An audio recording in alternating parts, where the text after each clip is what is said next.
الہ آباد high court نے اسکول یونیفارم کے ساتھ حجاب پہننے کی اجازت کرنے والی ایک مسلم طلبہ کی درخواست مسترد کرتے ہوئے اہم فیصلہ سنایا ہے۔ عدالت نے واضح کیا ہے کہ کوئی بھی طالب علم اپنی ذاتی پسند یا مذہبی بنیاد پر اسکول کی جانب سے مقرر کردہ یونیفارم میں تبدیلی کا حق نہیں رکھتا۔ جسٹس جے منیر اور جسٹس اندرجیت شکلا پر مشتمل الہ آباد ہائی کورٹ کے بینچ نے 21 اگست کو یہ فیصلہ سنایا۔ یہ درخواست پریاگ راج کے اسٹار سوئیا علاقے میں واقع ٹائیگر پبلک اسکول کی طالبہ سکینہ رضوی نے اپنی والدہ کے ذریعے دائر کی تھی۔ طالبہ نے 10ویں جماعت اسی اسکول سے مکمل کی تھی اور 11ویں جماعت میں بھی داخلہ لینا چاہتی تھی۔ طلبہ نے عدالت سے درخواست کی تھی کہ اسے اسکول کے مقررہ یونیفارم کے ساتھ حجاب یا سر پر اسکارف پہننے کی اجازت دی جائے۔ اس کا کہنا تھا کہ وہ 6ٹھی جماعت سے 10ویں جماعت تک حجاب پہنتی رہی ہیں اور اس دوران اسکول انتظامیہ نے کبھی اعتراض نہیں کیا۔ طلبہ نے یہ بھی موقف اختیار کیا کہ حجاب اس کے اسلامی عقیدے کا لازم حصہ ہے، تاہم عدالت نے اس دلیل کو قبول نہیں کیا۔ بینچ نے طلبہ کی سابق جماعتوں کی تصویر کا جائزہ لیتے ہوئے کہا کہ وہ ان تصویر میں واحد طلبہ نظر آتی ہیں جو سر پر اسکارف پہنے ہوئے ہیں، حتیٰ کہ اس کے مذہبی طبقے سے تعلق رکھنے والی دیگر طلبہ بھی حجاب پہنے ہوئے نظر نہیں آئی ہیں۔ عدالت نے یہ بھی قرار دیا کہ حجاب کو ایسا لازمی مذہبی عمل قرار نہیں دیا جا سکتا جس کے بغیر اسلامی عقیدہ متاثر ہو۔ عدالت نے کہا ہے کہ اس معاملے پر مختلف ہائی کورٹس کے فیصلوں پر تقریباً یکساں رائے سامنے آئی ہے۔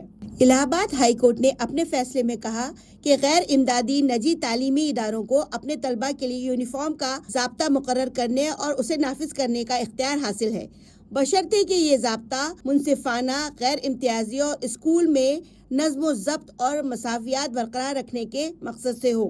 عدالت نے مزید کہا کہ اگر طالب علم کو اپنی ذاتی وجوہات کی بنیاد پر یونیفارم میں تبدیلی کی اجازت دی جائے تو یونیفارم کا مقصد ہی ختم ہو جائے گا اور اسکولوں کے نظم و ضبط پر ادارے کے بجائے طلبہ کا اختیار قائم ہو جائے گا۔ اسکول انتظامیہ نے بھی عدالت میں درخواست کی مخالفت کرتے ہوئے کہا کہ ایک طلبہ کو یونیفارم میں خصوصی رعایت دینے سے اسکول میں نظم و ضبط اور یکسانیت متاثر ہو سکتی ہے۔ اتر پردیش حکومت اور CBSI نے بھی طلبہ کی درخواست کی مخالفت کی۔ الہ آباد ہائی کورٹ نے اپنے فیصلے میں کرناٹک ہائی کورٹ کے فل بینچ کے ایک سابق فیصلے کا بھی حوالہ دیا۔ حجاب کے معاملے پر بعد میں سپریم کورٹ کی 2 رکنی بینچ نے عائشہ شفا کیس میں مختلف رائے دی تھی، جس کے بعد اس معاملے پر سپریم کورٹ کی جانب سے اب تک کوئی حتمی فیصلہ سامنے نہیں آیا ہے۔ دوسری جانب کانگریس کے ترجمان سریندر راجپوت نے الہ آباد ہائی کورٹ کے فیصلے پر رد عمل دیتے ہوئے کہا کہ مذہبی آزادی کا احترام کیا جانا چاہیے، لیکن طلبہ کو تعلیمی اداروں کی جانب سے مقرر کردہ ڈریس کوڈ کے